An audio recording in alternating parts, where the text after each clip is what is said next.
અંજારસીમમાં આવેલી ગૌચર જમીનમાં દબાણ થતા દબાણ દૂર કરવા જાગૃત નાગરિક તરીકે કોંગ્રેસના વીકે હુંબલે અપીલ કરી હતી।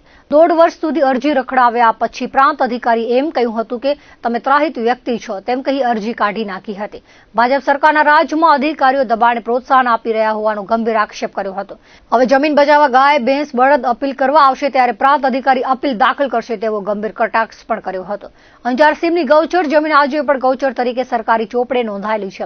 આ જમીન ખોટી રીતે ખાનગી પાર્ટીના નામે કરી દેવાતા જિલ્લા પંચાયતના પૂર્વ વિપક્ષી નેતા અને કોંગ્રેસના પ્રદેશ મહામંત્રી વીકે હુંબલે અગાઉ અંજાર નાયબ કલેક્ટર સમક્ષ અપીલ દાખલ કરી હતી અને ગૌચર જમીનમાં ખોટી નોંધો રદ કરવા માંગણી કરી હતી, પરંતુ 1.5 વર્ષથી અપીલ દાખલ કરાઈ નથી અને તમે ત્રાહિત પક્ષકાર હોવાનું કહી અરજી નામંજૂર કરી હતી। જે બાબતે કોંગ્રેસ દ્વારા ભુજમાં પત્રકાર પરિષદ યોજાઈ હતી, જેમાં પ્રતિભાવ આપતા વીકે હુંબલે કહ્યું હતું કે ગૌચર જમીન મુક્ત કરાવવા કોઈ પણ નાગરિક અરજી કરી શકે છે। ભાજપની સરકાર અને વહીવટી તંત્રને ગૌચરના દબાણો હટાવવામાં કોઈ નિયત જ નથી।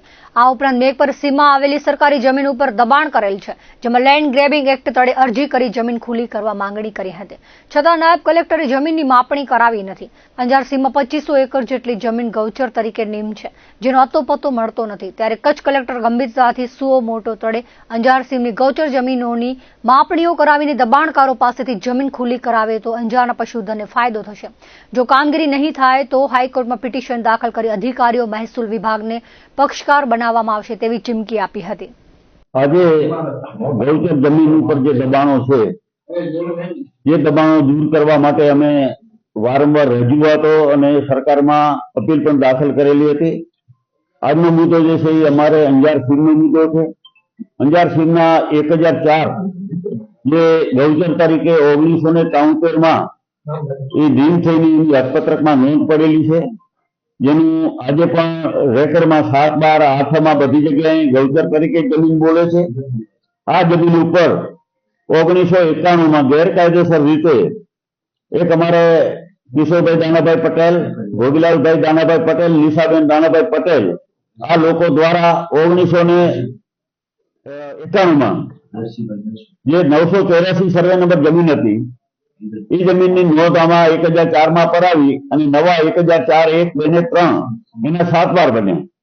આના માટે કરીને અમે અંજારના નાયબ કલેક્ટર સમક્ષ અપીલ દાખલ કરેલી હતી કે આ ગેરકાયદેસર નોંધો છે, કોઈ પણ સક્ષમ અધિકારીના હુકમ વગર 1991માં 984 સર્વે નંબર વાળી જમીન 1004 વાળી કઈ રીતે બની ગઈ? આ અપીલમાં અમે દાખલ કરીને તમે તપાસ કરો અને જે ગેરકાયદેસર નોંધો છે એ રદ કરો એ માંગણી અમે અપીલ દાખલ લગભગ 1.5 વર્ષ પહેલા કરી હતી। 1.5 થી 2 વર્ષ જેટલો સમય થઈ ગયો, તો 1.5-2 વર્ષ પછી એને ખરેખર તપાસ કરીને એનો નિર્ણય કરવાનો હતો, એના બદલે 1.5 વર્ષથી પછી અમને એવો હુકમ કર્યો અંજારના નાયબ કલેક્ટર સાહેબે કે આ જમીનમાં તમે ત્રાહિત વ્યક્તિ છો એટલે તમારી અરજી અપીલ કમી કરવામાં આવે છે રજીસ્ટરમાંથી। નવાઈની બાબત એ છે તો ગૌચરની જમીન ઉપર ક્યાંય દબાણ થયું હોય તો એની અપીલ કોણ દાખલ કરે? અમે સાહેબ સમક્ષ રૂબરૂ જઈ, નાયબ કલેક્ટર કચેરીમાં રૂબરૂ જઈ, ત્યાં અમે આ વાત જણાવી કે ગૌચર જમીન છે તો એની અપીલ દાખલ કોણ કરી શકે? ગાય ભેંસ કે બળદની જાતે આવવું પડે અપીલ દાખલ કરવા માટે? ગૌચરની અપીલ દબાણની એ તો ભારતનો કોઈ પણ નાગરિક કરી શકે। એના બદલે કોઈ પણ જાતનું એકતરફી અમને સાંભળ્યા વગર અમારી માંગણી હતી કે 1004 જયારે ગૌચર તરીકે નીમ થઈ ગયેલી છે તો એના ઉપર ઈ સર્વે નંબર બીજી જમીન કઈ રીતે આવી શકે? અને માની લ્યો તમે એમ કહો કે 1004, 1, 2 ને 3 એ આ ખાનગી પાર્ટીની છે તો તમારે જે 1004માં નોંધાયેલી ગૌચર જમીન રદ કરવી પડે, કમી કરવી પડે। તો આજે પણ 1004 ગૌચર જમીન નો 7 વાર બોલે છે, 8માં છે એ 7 વારે ચાલુ રહ્યો, એના પછી 3 નવા 7 વારો બની ગયા। તો આ અતિ કિંમતી જમીન છે, 200 થી 250 કરોડની આજની બજારની વેલ્યુ છે।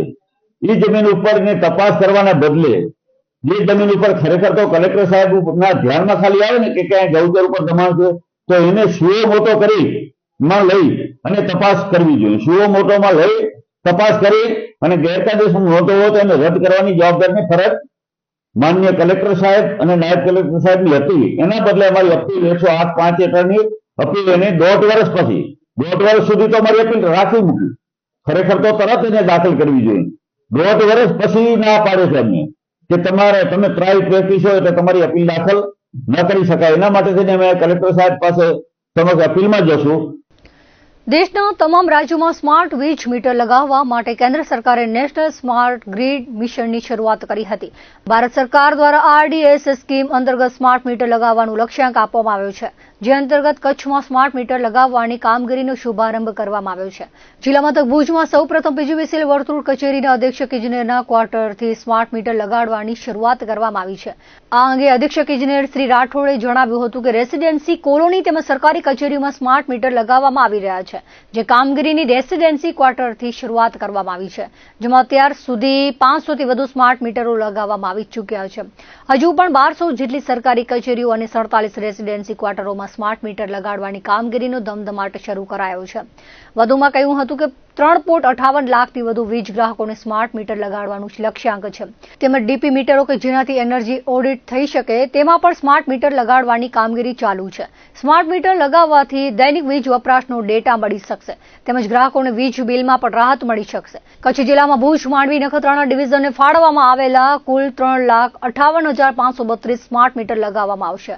અત્રે ઉલ્લેખનીય છે કે ગુજરાતમાં ઉનાળાની સિઝનમાં સ્માર્ટ મીટર લગાવવાનો પાયલોટ પ્રોજેક્ટ શરૂ કરાયો હતો.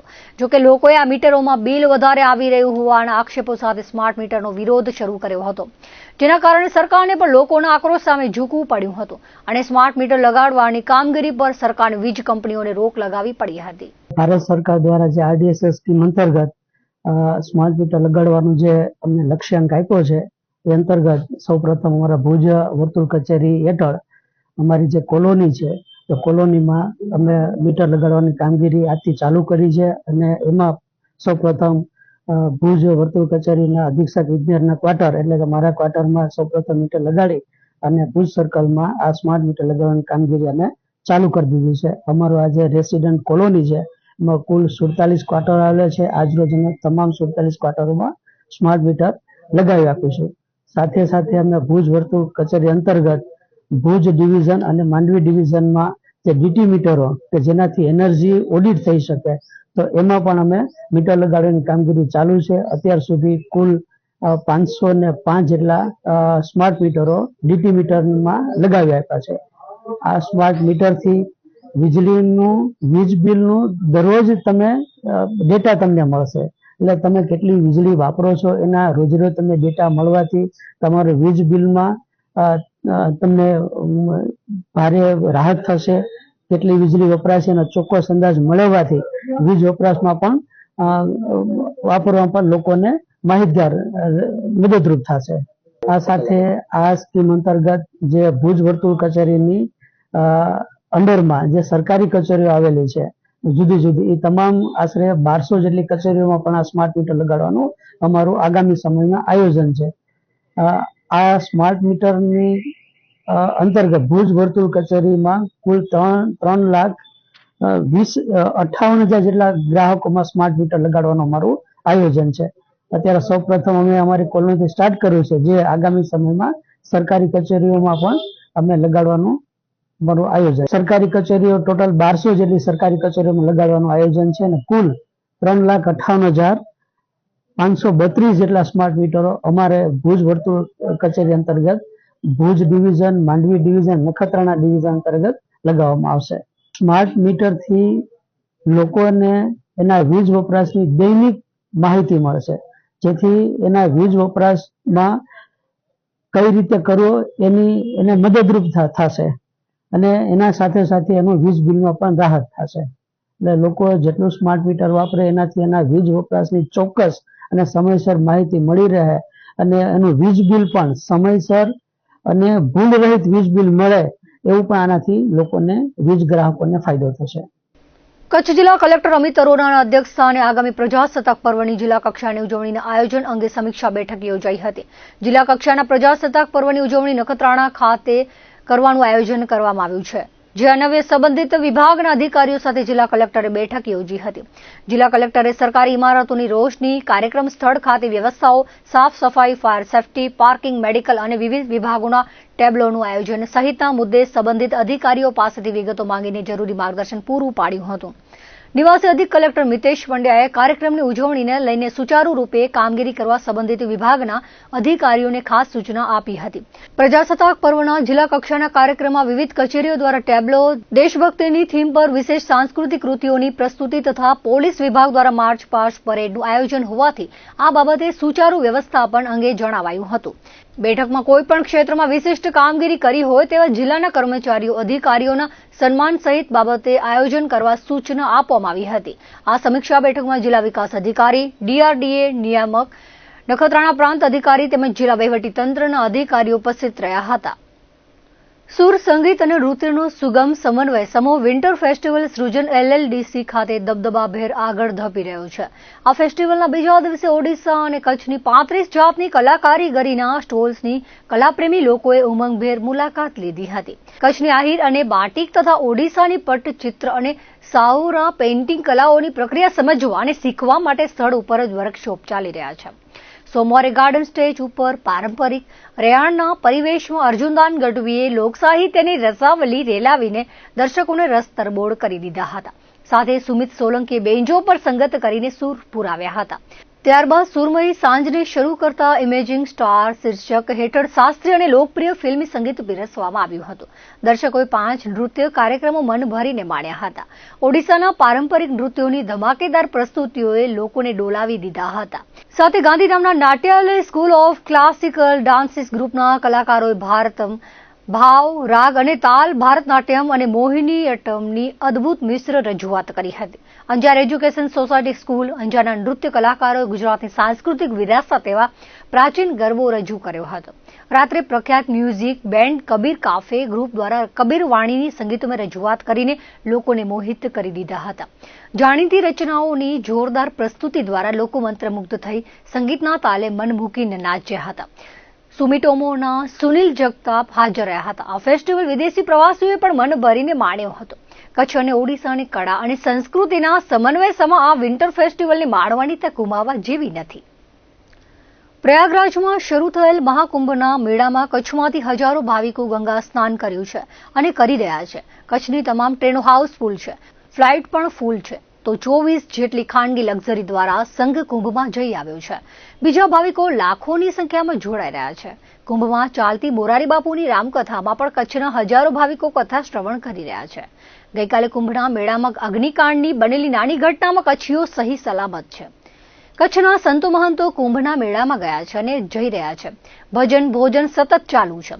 હરિદ્વારમાં મહંત હરિદાસજી મહારાજ, ગુરુ વાલરામજી મહારાજના સાનિધ્યમાં હરિદ્વાર કચ્છી આશ્રમ હાઉસફુલ છે. તો ત્યાંના તમામ જોવાલાયક ધાર્મિક સ્થળો ભરપૂર છે. યાત્રિકોથી છલકાઈ રહ્યા છે. તો સરકારી કર્મચારી પણ કચ્છમાંથી બહોળી સંખ્યામાં કુંભના મેળામાં જોડાયા છે. કુંભના મેળામાં આગામી 26મી જાન્યુઆરીના વિરાણી મોટી રામજી મંદિરના મહંત શાંતિદાસજી મહારાજને મહામંડલેશ્વરની પદવી અપાશે. તે માટે અત્યારથી તૈયારી ચાલુ છે. ત્યાં કુંભમાં સુરેશદાસજી દ્વારા પંડાલ ઉભો કરાયો છે. રવિભાણ સંપ્રદાય મોટી વિરાણી શ્રી રામ મંદિરના મહંત અનંત વિભૂષિત સંત શાંતિદાસજી મહારાજ, ગુરુ મહંત બ્રહ્મલીન લક્ષ્મીદાસજી મહારાજ 26મી જાન્યુઆરીના પ્રયાગરાજમાં મહાકુંભ ઉત્સવ દરમિયાન દિગંબર અખાડાના મહામંડલેશ્વરના પદ પર પટ્ટાભિષેકનું આયોજન કરવામાં આવ્યું છે. દર્શક મિત્રો, આ હતા ત્યાર સુધીના કચ્છ ઉદર ટીવી ન્યૂઝ. ફરી મળીશું નવા સમાચારો સાથે, નવી અપડેટ સાથે. ત્યાં સુધી મને રજા આપશો. નમસ્કાર.